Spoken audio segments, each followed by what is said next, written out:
Okay, ఒక problem ఇలా ఉంది. Compare the radii of two nuclei with mass numbers 27 and 64. రెండు న్యూక్లియస్కి సంబంధించినటువంటి మాస్ నెంబర్స్ 27 and 64గా ఇచ్చారు.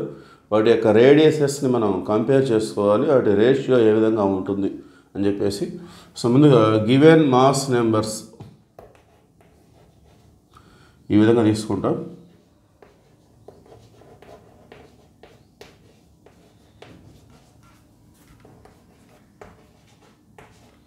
గివెన్ మాస్ నెంబర్ అంటే ఏ అనే లెటర్తో మనం డినోట్ చేస్తాం. సో ఫస్ట్ న్యూక్లియైకి సంబంధించిన మాస్ నెంబర్ A1 = 27, సెకండ్ న్యూక్లియైకి సంబంధించిన mass number A2 = 64. So two న్యూక్లియస్కి సంబంధించినటువంటి రేడియసెస్ని మనం కంపేర్ చేసుకోవాలి అంటే వాటి యొక్క రేషియో ఏ విధంగా ఉంటుంది, R1/R2 అనేది మనం క్యాలిక్యులేట్ చేసుకోవాలి.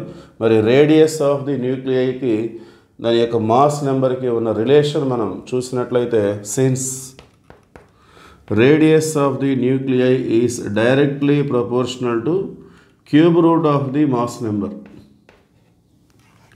A⁻1/3 అంటే cube root of the mass నెంబర్గా మనం చెప్పుకోవచ్చు, లేదంటే R is directly proportional to A⁻1/3 ఎలా చెప్పుకున్నా ఒకటే అది. సో ఈ ప్రపోర్షనాలిటీ కాన్స్టెంట్ అనేది మనం తీసేసినట్లయితే, సో మనం ఫస్ట్ న్యూక్లియస్కి సంబంధించి మనం నోట్ చేస్తే R1 = KA1/1/3.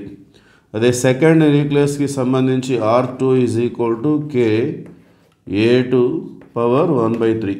Okay, so proportionality constant తీసేస్తే అది K అని మనం జనరల్గా తీసుకుంటాం.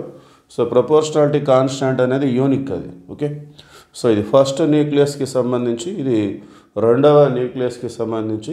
మరి కంపేర్ ద రేడియై అంటే వాటి యొక్క రేడియసెస్ని మనం కంపేర్ చేసుకోవాలి. సో కంపేర్ చేసుకోవాలంటే R1/R2. So KA1/1/3 KA2/1/3. So K అనేది క్యాన్సిల్ అవుతుంది. సో ఫైనల్గా R1/R2 = A1/A2/1/3 అనేది ఫార్ములా. సో ఈ ఫార్ములా డైరెక్ట్గా కూడా తీసుకోవచ్చు. సో మనం ఇప్పుడు వాల్యూస్ మనం సబ్స్టిట్యూట్ చేసుకుందాం. సో A1 అంటే 27, A2 అంటే 64 1/3. సో 27 అంటే 3³ 64 అంటే 4³ సో దీన్ని మనం 3/4 ఎక్స్ప్రెస్ చేసుకోవచ్చు, ⁻1/3.